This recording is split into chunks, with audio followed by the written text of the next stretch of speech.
با پایان دومین دور مذاکرات بین روسیه و اوکراین که با محوریت احتمال آتش‌بس روز گذشته در ترکیه برگزار شد، پوتین اما شرایطی را برای پایان جنگ در اوکراین مطرح کرد. دور قبلی مذاکرات روسیه و اوکراین بدون دستیابی به نتیجه‌ای در استانبول به پایان رسیده بود. حالا رویترز شروط پوتین برای پایان جنگ را منتشر و تاکید کرده مسکو به هیچ وجه حاضر نیست در ارتباط با اهداف بلند مدت جنگی خود سازش کند. نمایندگان روسیه حاضر در دور دوم مذاکرات با اوکراین گفته‌اند مسکو فقط در صورتی با پایان جنگ موافقت می‌کند که اوکراین مناطق بیشتری را واگذار کرده و کوچک شدن ارتش خود را بپذیرد. اما اوکراین همان زمان و قبل‌تر نیز شرایط روسیه را به مثابه تسلیم شدن کامل کیف دانسته و آن را رد کرده بود. اما اکنون رئیس هیئت روسیه مذاکره کننده اعلام کرده نمایندگان روسیه در جریان گفتگو در استانبول یادداشت تفاهم پیشنهادی خود شامل شرایط آتش‌بس کامل را به اوکراین ارائه داده‌اند. خبرگزاری اینترفاکس متن این پیشنهاد را منتشر کرده.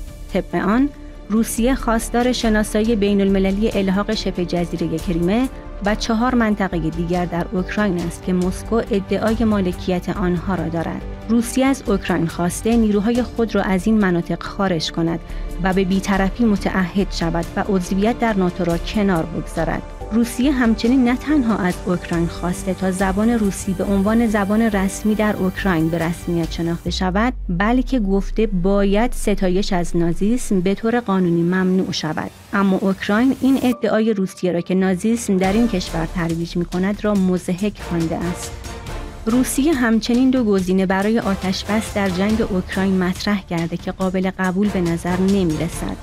در گزینه اول، روس‌ها درخواست برای خروج کامل نیروهای اوکراینی از مناطقی چون لوهانسک، زاپوریژیا و خرسون را مطرح کرده‌اند. در گزینه دوم نیز از اوکراین خواسته تا جابجایی نیروهای نظامی را متوقف کند و کمک‌های نظامی خارجی، ارتباطات، ماهواره‌ای و اطلاعات جاسوسی را نپذیرد. همچنین تاکید کرده تا کیف وضعیت جنگی را لغو و در مدت 100 روز انتخابات ریاست جمهوری و پارلمانی برگزار کند.